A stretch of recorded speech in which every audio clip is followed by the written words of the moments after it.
Thanks, Eric. Guess what? We're recording it, and Hey.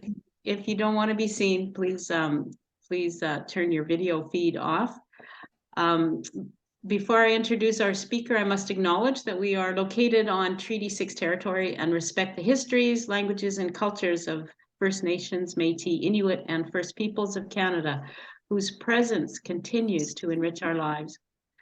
And now, with great pleasure, I would like to introduce our speaker. Laurie Winder is the Executive Director of the Ashbourne. She has a passion for inclusion and the need for creating welcoming spaces for people. Ashbourne was the first seniors community to receive affirming status from the United Church of Canada. Laurie hopes that she can encourage other senior residential communities to undertake the work needed to make all seniors communities LGBTQ2S welcoming. We are thrilled to have Laurie back to speak to us for a second time. Over to you, Laurie. Well, good morning. How is everyone this morning? I'm happy to be here from San Francisco, not really. So I am going to share with you my personal experience finding seniors housing for my mom and stepdad, as I'm writing this, I realized how much we went through. So I'm going to share the screen. I have a PowerPoint presentation, and that's more for me to keep me on track because I'm a talker and I will ramble. Let's see if I can share with you. I had it up already, so. Okay, all right. So this, as you can see that's what I felt like was, we were overwhelmed by stuff as we went through this process. So I'll give you a little bit of background. Let me just move this. This doesn't allow me to move to my next slide. There we go. All right. So we moved my folks, and here's the troublemakers right here. This is my mom, Esther, and my stepdad, Doug. And they were, they're lovely people and very kind, but a little bit set in their ways, as you would imagine, at the grand old age of 86 and 91 when we started the move. So when did we know it was time for them to move? Because I think this is important. What I find, so I just to let you know, as executive director, I also wear the hat of being a service provider. So some of what I know is based on my professional experience, and some of it is based on personal experience with those two troublemakers that I just showed you. So it's a combination of those things, but this comes more from a personal perspective. We realized, and this is 3 years ago, more than 3 years ago, that it was time for a move because my stepdad has had both hips replaced, and he would not do his exercises properly. And so he ended up being quite immobile with his hips. So when he started to fall over, he didn't have any flexibility to put his foot out and stop it. So he was having frequent falls, and that was probably, as those started to increase, we were saying, okay, now we need to do something. We can't keep having you fall down, because he's not a big man, he's not a small man, but my mom could not lift him. So it required one of us to rush over to lift him, which is potentially dangerous, as you know, if he'd hurt himself. So that was one thing. The other thing was they were 86 and 91 years old and a very sedentary. They spent a lot of time in front of the television. They also like to go out for lunch and see friends. So they spent a lot of time in social, and as time passed, so did their friends. At that age, they were losing a lot of their friends. So a lot of their social contacts were fading out of the picture. And going through the grieving process for them was also difficult. The other piece is my stepdad kept banging into things with his car. And so we had spent a lot of time trying to convince him that he should take a taxi, or they should get care for a ride, or a senior's driving. That in itself took 3 years leading up to this. So 6 years back when he started banging into things. And so we felt it was no longer safe for them to drive. But what happens when you no longer have that? You need to rely on alternate transportation. And they are both Scottish, and it behooved them to pay for a taxi. So he drove much longer than he should be. And hence the car looked like it was a golf ball by the end of when we actually sold the car. But we finally got him to give up when he actually moved. So the other thing is my mom has some medical issues that was making them not cook very well or eat nutritious meals. And so they spent a lot of time eating toast and tea, or, sort of fast food, or going out for lunch, which was causing them to, we were concerned about their nutrition. The other piece was stairs. My stepdad, Doug, there was just only 4 stairs getting into the bungalow, because we had bought a bungalow for them in Sherwood Park, and they'd moved into it about 6 years prior to this. But even those stairs became difficult for him. The other thing is with as their medical needs increased, their need for assistance. And so it got to be quite onerous on the family to take care of those. We did it. We didn't complain. They didn't know that we were like, oh my goodness, we got to go back over to mom's again. And, she's locked herself out of her iPad, or Doug's fallen down, or they can't figure out how to use the TV remote. So it was a lot of extra work as a family, my siblings and I are like, something's got to give. We don't feel, first of all, that they're actually safe where they are, in terms of if he falls. He actually fell one time down the sort of back stairs and got jammed between the door and the stairs. And my husband had to come in through a window to get him. And my husband's a big guy, he's 6'2", and to pick him up and get him up again. But again, so that was kind of the final fall that made us say, we gotta go, you gotta go. And so they said, okay, we'll look at it. This was about 3 years ago, they'll look at it. So what was holding them back were sort of these pieces here that I want to talk about. So it was fear of change, particularly my stepdad. Once he's settled, don't change anything. So our conversation, but we don't feel like you're safe or you're living your best life, which was part of it, because I think that they're both quite social people. And as their walls started to get closer in and they were less mobile, I think that was not good for their mental health. So, but they also had this feeling like, and often people do in seniors housing, that it's like the nursing home or the hospital setting. And so, you're going to put us in there, we're just going to die. And so these are actually words that came out of their mouths, was last stop before the grave. But being in the system, I kind of knew that wasn't necessarily true, but they needed to see it with their own eyes. And they're worried it looks like a hospital. And hopefully some of them do, but most of them don't. COVID was a big problem for a lot of people. How COVID was portrayed in seniors, horrible things happened. Don't get me wrong. It wasn't fake. That actually happened. But in terms of assisted living or supported living versus long-term care, there was a very different impact in terms of how residents, when you have a separate living space or when you're in shared living space. So they were very worried. We're not moving, we'll all get COVID and that would be horrible. And it would be. So the other piece, and we'll talk about that a little later and kind of what the learnings was the perceived loss of independence. And so, and I guess that took a lot of sort of thought for them in terms of what are we giving up? What are we gaining? And so, and initially we started talking about that. They saw this as a lot of loss and not a lot of gain, but we'll talk about what happens. They also liked their current home. They had set it up and they're collectors of things. And so everything was done lovely. They had massive furniture, full of knickknacks and dustables, as I call them. And so they liked their coziness of their place. And so it was lots and lots of conversations with them about, what is it about this space that you can't have elsewhere? And there was some things that they couldn't have, but overall they could take their precious items and but it was, again, that sort of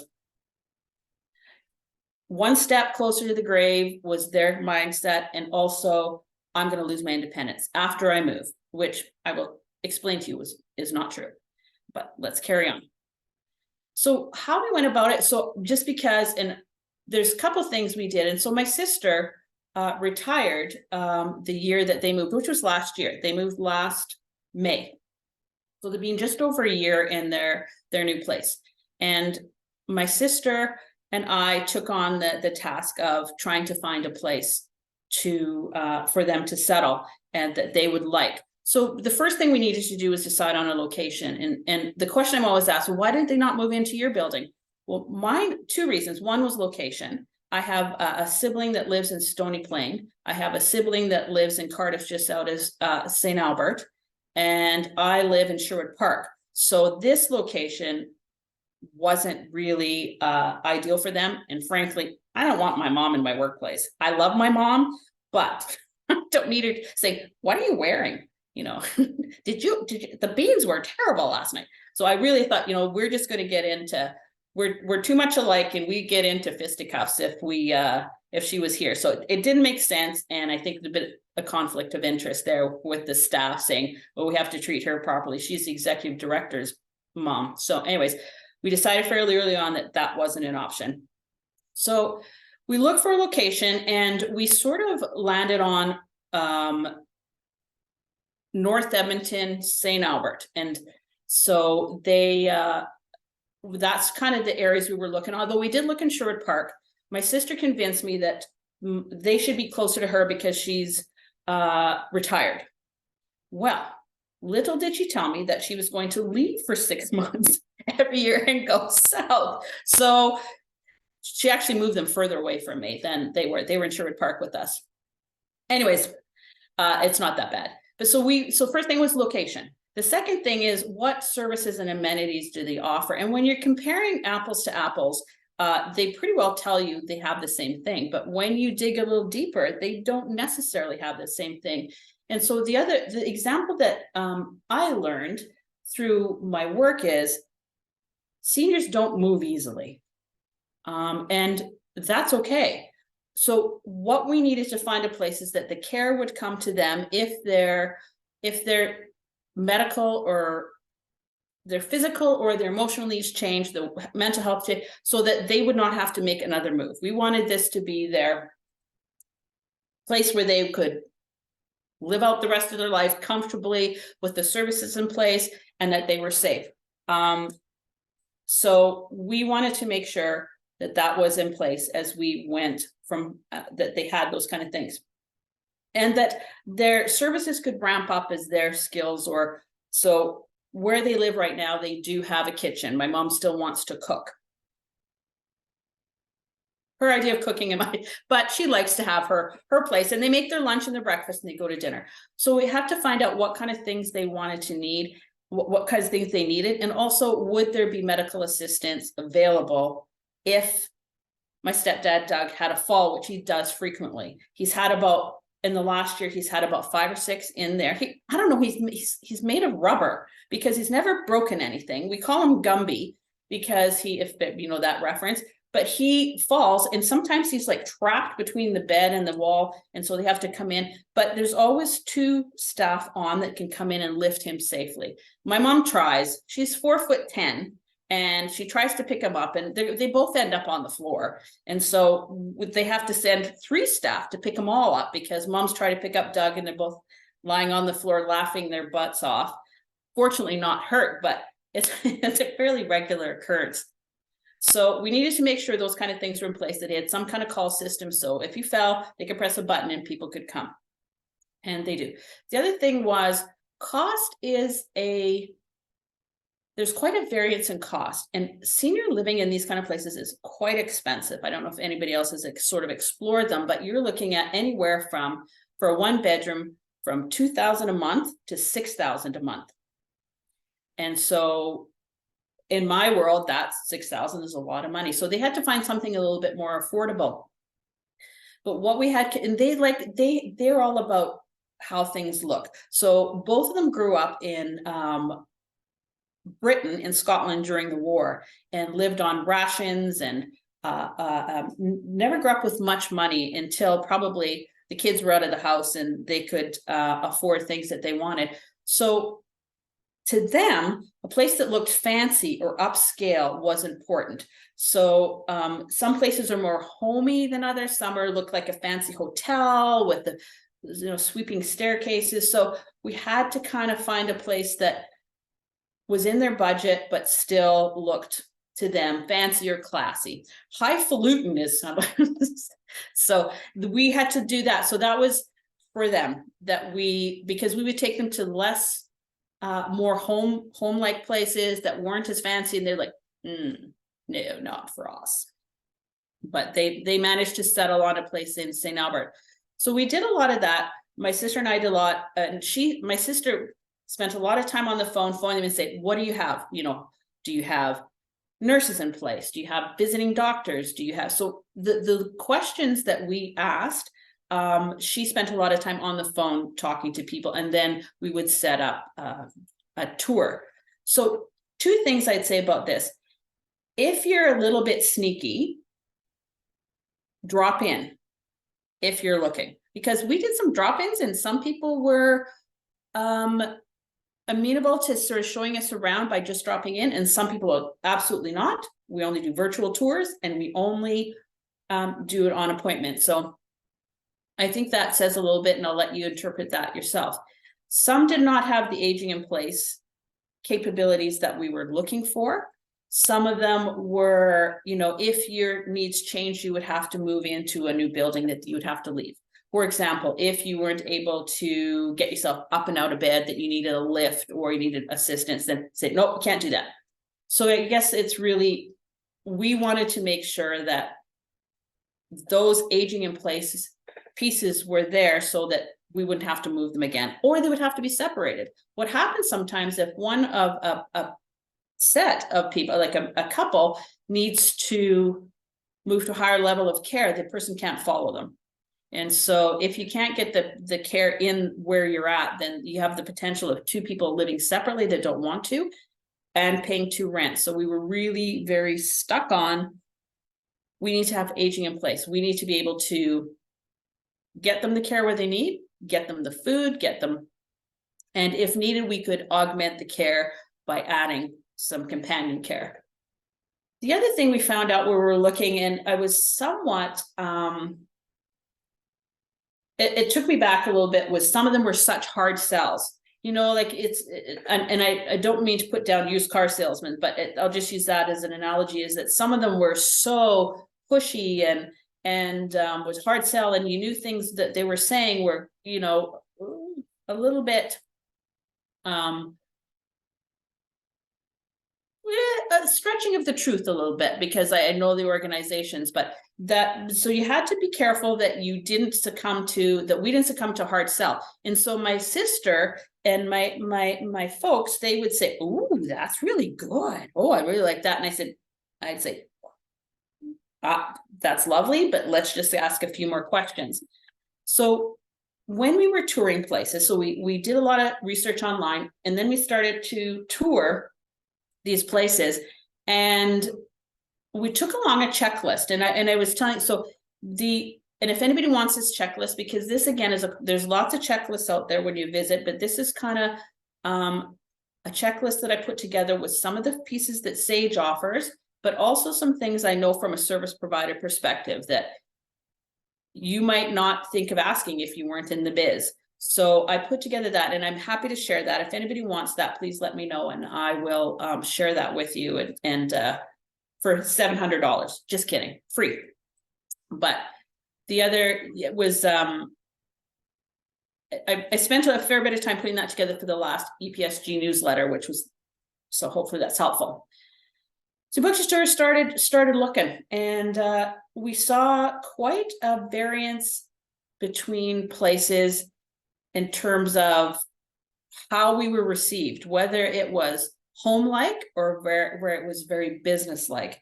And so I had to just sort of step back and let my parents do the observing, and just sort of whisper in there, yes. And then when they found out that I was, they say, "Oh, my daughter's an executive director at a seniors residence." And then all of a sudden, oh, I got a very different response. Some of it was fine. Some of it was like, then they started to talk to me and not my folks. And that really annoyed me. So one of the things is they were asking questions about, oh, so when are you thinking about moving or so forth? Then they would start to direct the question to me. And I was like, hmm. And so my mom and stepdad are quite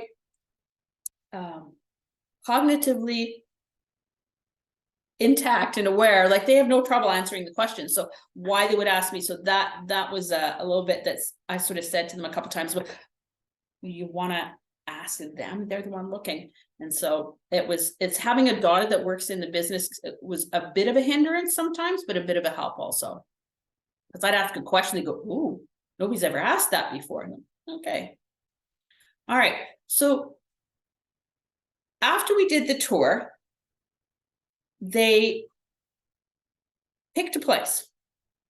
Would it be my first pick? No, but it was theirs. And so it had the things that they wanted. It had the look that they wanted. And I could say, okay, it has the amenities within it that they need. It has the potential for aging in place. So would I want to live there? And I think for me, it was more, there's nothing wrong with the building they moved into. It's lovely. But the location was different for me. Anyways, so after we went through that, they actually chose a place in St. Albert and started to work toward a move. And that in itself is, we talked about downsizing, and I believe you have an upcoming session about downsizing. So we had moved them into the house in Sherwood Park. We bought a bungalow for them in Sherwood Park 7 years earlier, before this whole process started, and they were supposedly downsizing. Well, it was a 3-bedroom bungalow with a garage that was chock-a-block full. They had purchased new stuff. They had said, well, we're going to take this to the bungalow and then we will downsize there. Don't ever fall for that. They'd never do it, because they did it to us a second time.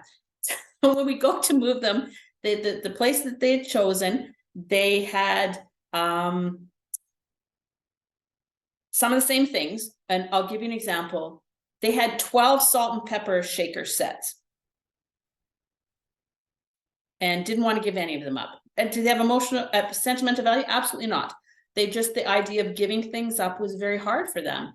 And so what you see as face value as, you know, gathering junk or whatever, it was more of them holding on to the past and not wanting to give things up in order to move, because it felt like to them,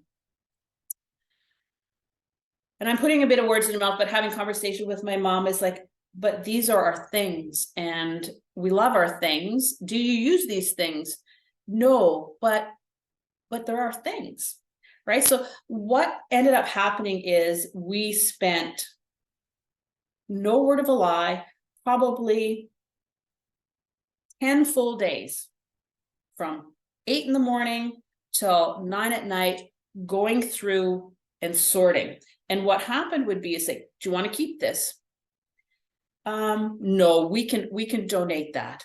And so we put it in a box. And then we'd say, okay, here's the keep box. We're keeping this. We come back the next day and the things in the giveaway box had moved to the keep box because they had gone through and going, oh, I really like this. And so what ended up happening is we moved them a second time with way too much stuff. And they are now still sorting, a year later, sorting through that stuff. Their storage room is, but you know what? It's their stuff. It's not my stuff. It just was annoying to us, but it is their stuff. And it may give them a sense of security to take their things. And so now they're starting to realize they can let go of some of this stuff. But back then it was an endless source of, come on, Mom, you don't really need 12 salt and pepper shakers, do you? Which ones do you like? Oh, okay. My mom's very sweet. She will agree to something and then, because she doesn't want conflict, and then later on she'll go and backtrack it. So we spent a lot of time with the packing things, doing that. And things that she had not seen since they moved the last time started to emerge. So we finally got them down to a few boxes and moved them. But it was, the place is wonderful. Their place looks great, but they also took twice as much furniture. They weren't willing to give up furniture. And so we tried to squish it in this 1-bedroom condo. And they were tripping. And so tripping hazards for my stepdad were a problem. So they were like squishing in between furniture and stuff. So finally we convinced them, let's sell this stuff, get you smaller stuff. Again, that took a long time. So when you talk about the move, it's not just sort of deciding to go, it's dealing with the emotional piece of it, the material piece of it. It's a lot, especially people living in their own home. And so we walked them through that, and my sister and I, like we can argue, and then later on we'll get along. But it's just it was a lot of, we need to do this, we need to do this, and then when I get to a year later, I want to tell you where we're at, because we did the move there and there, and this is what they figured out. And I had a conversation with my mom probably about a month and a half ago, and she said, we're finally realizing we're glad we did this. And I'll tell you why. Because they're eating better. They've got really good food at night. They had and so we know they're eating well. At least once a day they're getting, vegetables and salads and soups and whatever. They've actually put on the standard seniors 10 pounds. So when somebody moves into a seniors residence that having their meals prepared, there's a standing saying that you get the first year 10 pounds. So they've gained that. They're starting to join in to things, which I think, because they're very social and their social life had really quite shrunk when they couldn't drive and their friends were passing away. Now they're finding friends, and I don't know if they'll ever be their best buds, and they'll, but there's people that they can go down and have a coffee with. They've started, which I thought was quite funny, going to a casino on a regular basis, which is unlike my folks in terms of they're not gamblers, but they really enjoy the outing. So, and also the fall pickups. So our frequent faller, Doug, he is falling down, getting picked up. Sometimes they pick him up both, laughing their butts off the floor because they think it's funny. So they get their pickups. They have outings easily accessible to friends. And this is my mom's, there's plentiful gossip.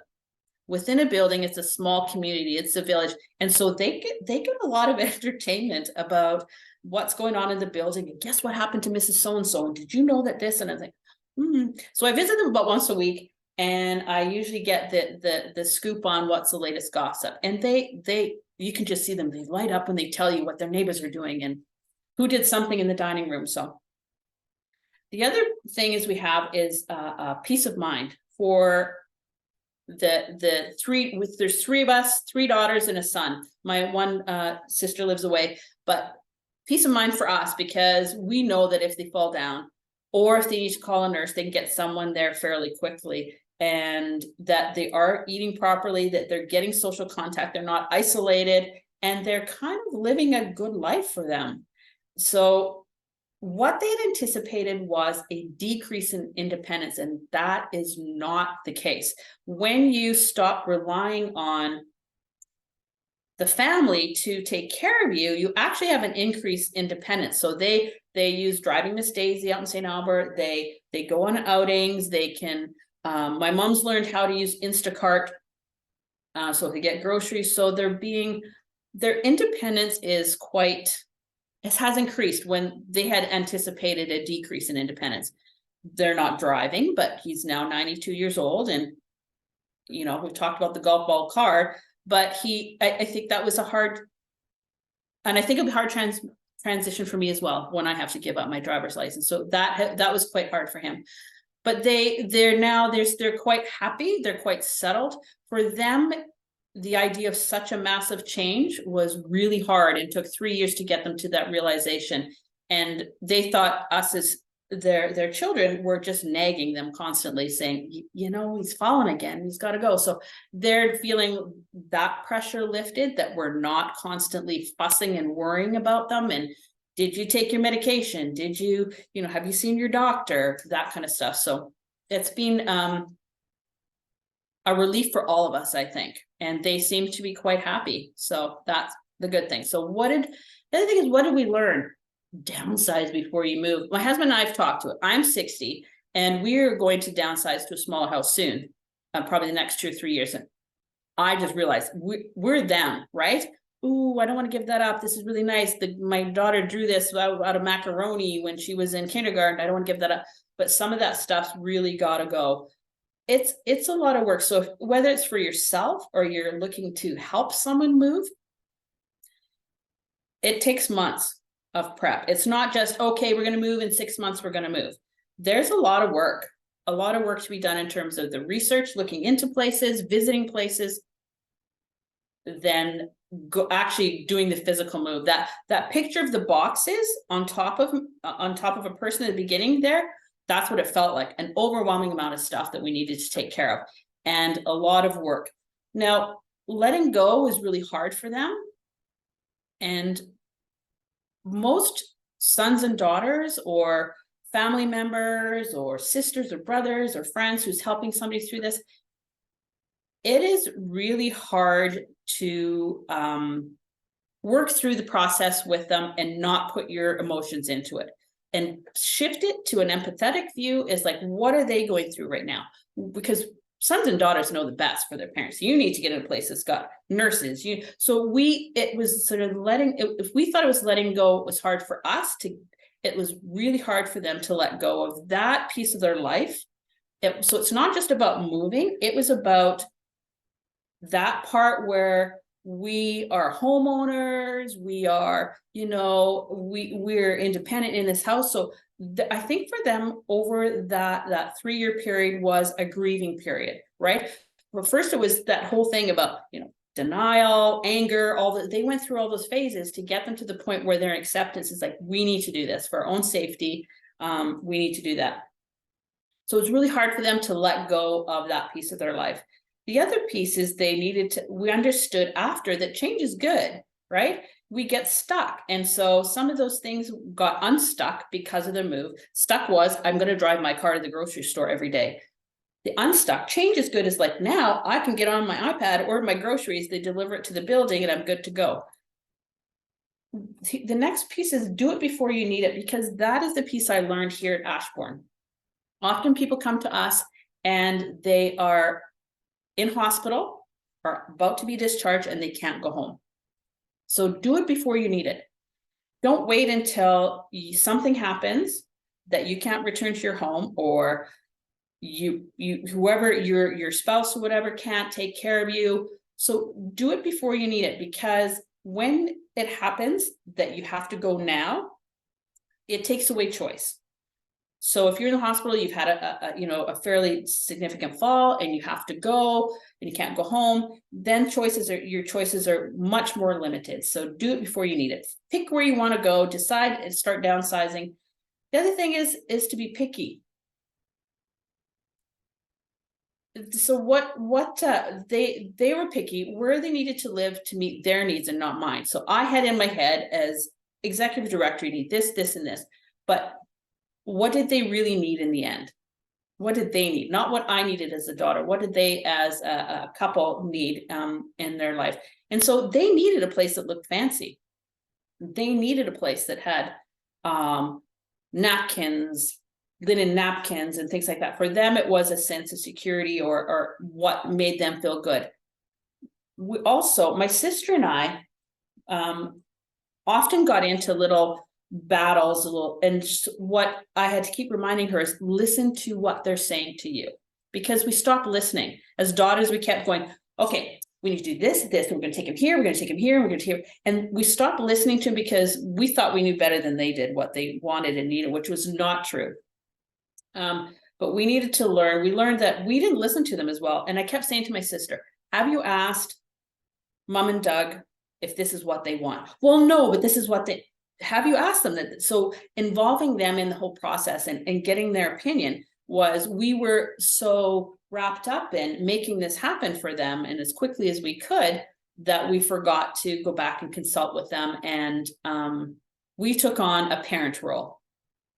My mom would say to me, your sister, she's so bossy. And I'm sure she said to my sister, well, Laurie, she's so bossy. And so it was at one point I said, said to him, I said, we got to stop doing this. You have to present them with the options and say, what do you think about this? Rather than saying, I'm taking you here and we're going here. We're going to look at this place and this is what you're going to do. So we really learned that we need to step back and be in a support role and not a parent role, which we did. Our bad. Yeah, so that's kind of where it left us. We all came out well in the end. They're happy where they're at, although they do complain about the food sometimes, or some guy, you know, not wearing the proper clothes to the dining room or so forth, but nothing serious. And they seem to be quite happy with their lifestyle. So that is kind of our experience as it is. And so I'm happy to take questions, and that's our dirty laundry. There you go.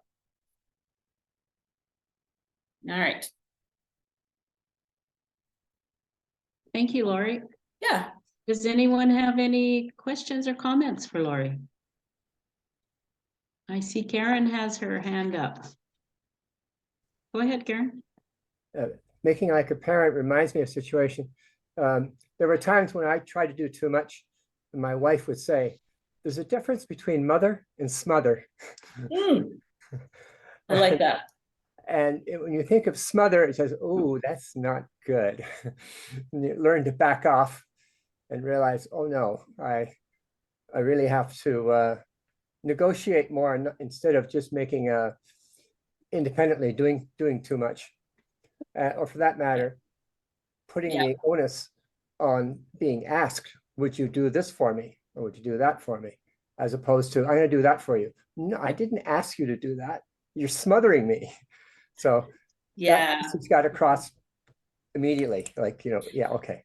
Yeah, it was making decisions with and not for, right? And so we thought, wow, they finally agreed to move. So now let's go. We got to do it. We got to do it. We got this going. And it's like, we forgot to ask them, do you want to go here and look at this? Like, so it was, yeah. And my mom's very sweet, and she'll not say much, but then not follow through. So then we know she didn't like the decision. So yeah. Thanks, Karen. I see we have some hands up, but in the chat, Laurie, a couple people have asked for that checklist. So okay, that's Roy and Elvin and Sydney. So, okay, can I share that with you, Anne? Sorry, no, Jan. And can I share with you, Jan, and you can distribute it? Or absolutely, be happy to do that. Okay, I can do that for sure. I see Eric has his hand up. Go ahead, Eric. So I just wanted to comment on a couple of things. When I did do as a gig as housing coordinator at Sage, helping people find the right place, not as an intensive process because I wasn't a family member, but going through a process of helping people, just asking questions. And one of the things I used to always say is that we can't predict the future, but if it's possible, move 2 years before you need to.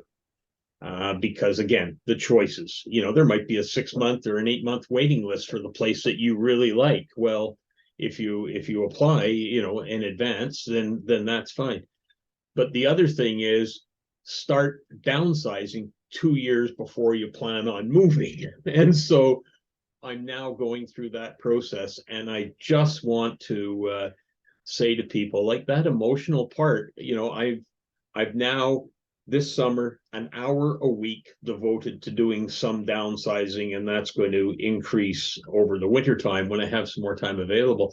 But the whole thing about going through something and finding a little knick-knack or a ticket stub and saying, oh wow, finding this made me remember this event that happened 55 years ago.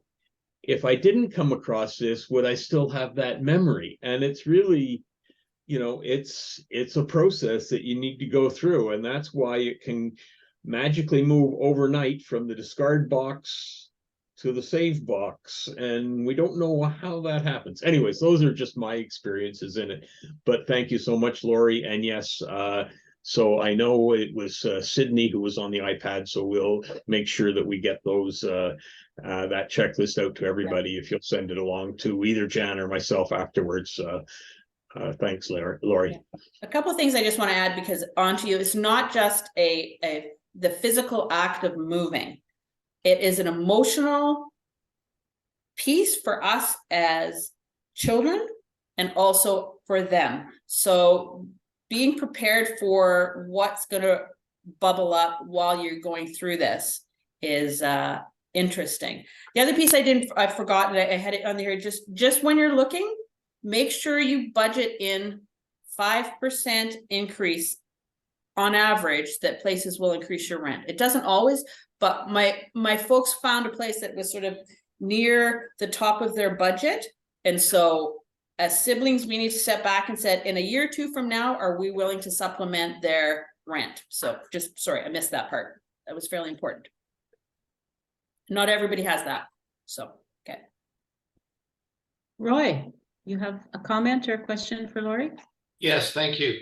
I was very interested in the budgeting piece of your discussions with your parents, because I know from personal experience that people are saying, although they know they can afford it, why would I pay $3,600 when I don't pay that today to make this move? And that's one of the biggest boundaries I found, that is just making them understand that they don't have to leave everything to their kids and their grandkids, but rather to use some of the money on themselves, because they own the place that they're in today. Its value is whatever it is, and they can amply afford the move, but they don't want to spend the money on themselves. They want to keep it hoarded so that there'll be a windfall at the end. So I'm wondering, how did you convince your parents to put themselves first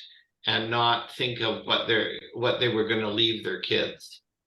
That's a really good question, because we did struggle with that, Roy. One of the things was we're all working, and various, none of us are lined up at the food bank, so we didn't need financial assistance, and it did take them some convincing to do that. And one of the things we did was say, enjoy. Like, you can still go out and about, enjoy. But that again was a 3-year process. Well, what if we do this? What if we do that? No, just you go. They're not ones that had, so before moving into the bungalow, which we bought for them, and they sort of rented from us, they had a condo. And so they were sitting on a lot of equity, and that their condo fees kept going up. So we said to them, sell the condo, move in Sherwood Park so we can take care of you. And they were okay with that move, except they brought a lot of stuff. But when they moved in, they had their equity, and we said, use it. So they went on a cruise. They had bought the car that turned into a golf ball. And then, but they had, leading up to that, the 8 years, we knew that physically, eventually wouldn't be able to do that. So they went on a holiday to Florida, and we said, go. And so they spent their equity before they moved into the seniors residence. So now they're working just on their pensions. He worked for Syncrude, mom worked for government, so they're okay. Now, the other piece of that, which I think is another good question, is why would you pay $3,500? When we sat down with them and looked at what they were spending in terms of utilities, car insurance, gas, groceries, we actually did a breakdown with them and said, okay, this is what your rent's going to cost, but this includes your Wi-Fi, your cable, your electricity, your power, someone to pick you up off the floor as you're rolling around laughing on the floor. So all these different things that they would get for that. But what they saw was the $3,000. Mm-hmm. What they didn't do is make a comparison to what they were already spending and what things they would not have to spend money on. So convincing them to give up the car and take taxis but taxis are expensive. Yeah, so is car insurance and gas, and dealing with all the repair bills as you bang into things all the time. So we really did a comparison with them, what that bought you, what that $3,000 bought you. I mean, you can get, I'm not joking, $6,000 for an apartment somewhere in a senior's residence. So you got to figure out. So they let go of that idea that they needed to leave something in their will. And we're all okay with that. So. Yeah. Joan. Yeah, hi, Laurie. Thanks so much for your personal presentation. It was so funny and factual and very helpful. Good. It's very personal for you, and I really appreciate you sharing. But I was wondering, you had mentioned that this place that Doug and Esther chose would not necessarily be your choice. And just, are you able to share like why you wouldn't have picked it, or give Yes. me some ideas? I can. So, but that's my personal bias. And so that, please don't take this as advice Sure. if you're looking or helping someone to look. So for me, I'm a nonprofit girl. Right? So I've worked in not-for-profit, and I've also spent 2-year stint in a for-profit seniors residence, being the executive director there. And I just think that not-for-profits and for-profits spend their money differently. In terms of any profit that's made in a not-for-profit actually goes back into the building. In a for-profit, there is that need. It's a business. I mean, we're still a business. We need to stay viable, but the business in a for-profit is different in the sense that they're planning their next building. So the profit goes there. So that's my personal bias. My folks love it there. Would I choose it? I think and so I'll tell you an interesting thing about that building. So one of the things I'm very picky about, for me, organizations that embrace diversity and inclusion. And I didn't get that sense when they were moving into Chartwell.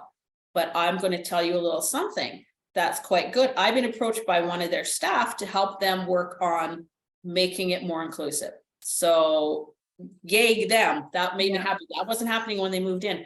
So again, it's a very white Caucasian building. Not that that's a problem for them, but I just needed to, for me, I would choose a place that had a little bit more diversity, training around diversity, that kind of stuff. So that would be location. My sister never told me she was leaving for 6 months out of every year. And so where they were 6 minutes away before, they are now 30 minutes away. And that even with them living there, there's still things that we need to attend to help them get to doctor's appointments, because my mom doesn't hear very well. Electronics are a massive pain in the butt with them. They keep locking themselves out of their phones and iPads. And anyway, so does that answer your question, John? Yeah, you bet. And also, do they provide types of home care in this facility, or is that like independent of the facility itself? No, they have their, and that was pretty important to me too. That's a good point. They have home care in the building, so you get the same. Although my mom and stepdad are not using home care right now, except when they fall down. But generally, they're still able to take their own medications, although she doesn't do it well. At some point, we're going to have to convince them that they need to get someone to help manage their medications, because my mom is diabetic and has high blood pressure. So she's not doing well with their diabetes medication, but one thing at a time, right? So, Thank you. Yeah. But that makes a difference, right? Is it the same person that's coming in helping you have a shower every day, or is a different company coming in and you don't know the person giving? Because there's quite intimate, home care can be quite intimate. And so that was important too. Sydney, I see you put a couple of comments in the chat. Did you want to speak about downsizing? There we go.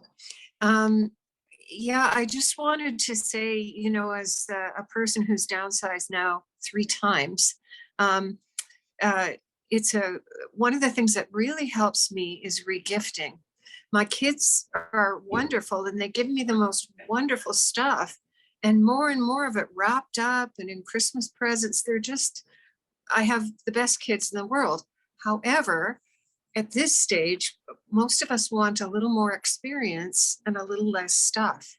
So I find one of my habits is to try and regift things to everybody slowly, so they don't just think I'm trying to get rid of my junk. Maybe there's a memory tied to it or whatever. And I do tell them what the memory is, and if it's precious to them, to keep it, and if it's not, to throw it out. But I mean, I do have one funny story. I gave my grandson this beautiful set of Eagles DVDs that someone had given me years ago. My grandson one of them still likes DVDs and sort of collects them. And I was so proud. It was in great condition, you know, it had not been used.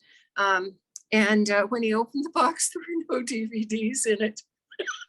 I had recycled them already. So that's my little story. So sometimes when you regift, you really have to check carefully that perfect box that you thought would be perfect for that perfect person. Yeah.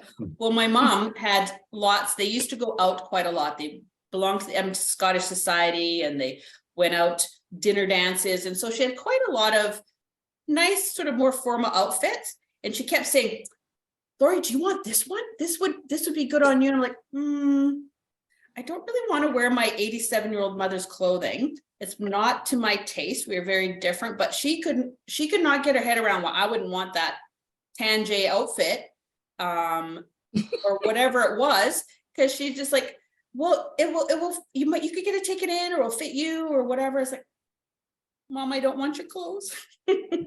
My sisters are tall and I'm closer to my mom's height, so she kept trying to give them to me. Sometimes you don't want that stuff. Laurie, I had a question. I wonder if you could talk more about, and I don't know if that's the right language. You said a personal care. Like, I'm thinking you were saying you can pay someone's time to, you know, take you grocery shopping or do things that aren't medical. Is Yes. that service out there? And how would Yes. I access that So if I wanted someone to cut my lawn? Yes. We just have to, I mean, so within certain buildings, and I don't know about Chartwell because it's never really come up, but within Ashbourne, we can hire out companion care. So one of our staff can go. So we have a lady here who likes to go clothes shopping, but she uses a walker, and so she needs help to go. So she can hire a staff on an hourly rate to go with her and help her pick clothing. We have a driver here at Ashbourne who, we have a bus and a car, so she will take people shopping and help them with their bags, or she will shop for them. So if they say, I need this, when she's out running about, they give her a list and she will shop for them. So either way, so yeah, so there's companion care, which is someone doesn't need to be qualified in a sort of a medical capacity as a healthcare aide or an LPN, or if you have someone coming in, the personal care piece is help showering, help with your support stocking, medications, those kind of things. So either one is possible. Thank you. Yeah. Eric, you have your hand up? Yeah, just a couple of quick comments. One is about regifting. I love the idea of regifting because I give it and I say, you can do with this whatever you wish. So I've taken care of this precious memory. I've handed it on to somebody else. If they decide they want to throw it away, that's not my problem. You know, so a very, very good thing. The other is just to say through, yes, companion care is available. You can have somebody come in and play cribbage once a week or coffee or that sort of thing. For things around the home, through the Edmonton Seniors Coordinating Council, they maintain a list of vetted service providers like plumbers and landscapers and those sorts of things. And those names, they still have to charge because those people have to make a living and earn money for their family. But the fact that they've been vetted through Better Business Bureau and referrals and they have insurance and liability insurance and all the rest of it, that can be helpful if somebody's looking for that type of thing around the house. And the last thing is I recommend everybody sit down and just write down, just so that you have it for your own. You know, my condo fees are $600 a month. My property tax is $300 a month. My utilities are costing me $400 a month. It's pretty easy to see exactly what your position is, but the problem is you're spending it one piece at a time instead of as a lump sum, which is exactly what Laurie was saying. Yeah. Those were just my comments. Thanks. Yeah, you'd be surprised. When we did with my parents, they're like, oh, we're spending that much and this is the rent. Yeah. And not having to worry about bill paying and all that kind of stuff.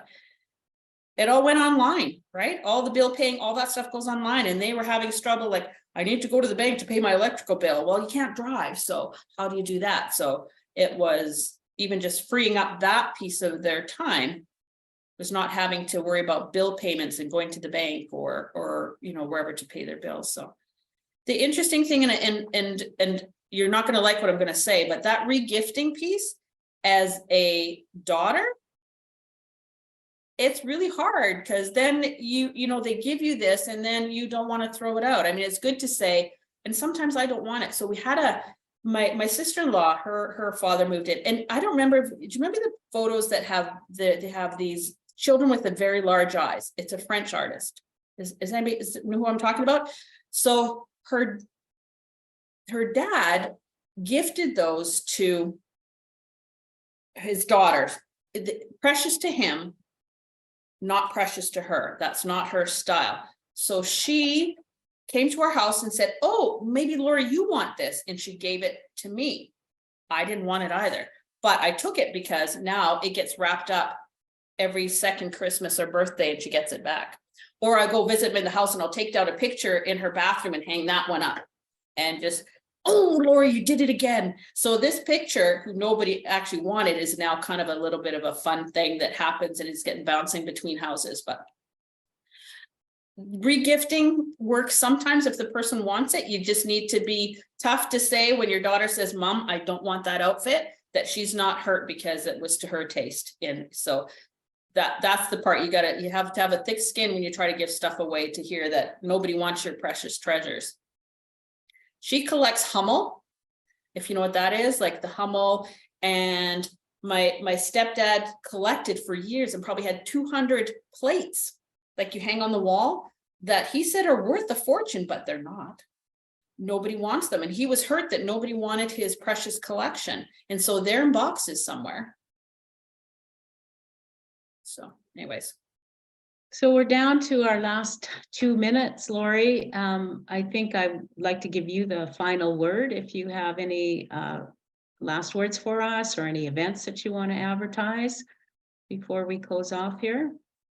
I don't think I have any events. I just really appreciate you listening to me rambling on, and just so you know that it's a tough go to make this big a move into a senior's residence. It actually is. And I hope that, and I can't imagine somebody who doesn't have family around, you know, going through that process would be even more difficult, but it's definitely worth it. They're happy. If you'd ask them a year before they moved, are they going to be happy? They say, no, we're just doing it because you told us to do it. But now they're settled and happy, and as we would want. So yeah, don't be afraid. It's all good.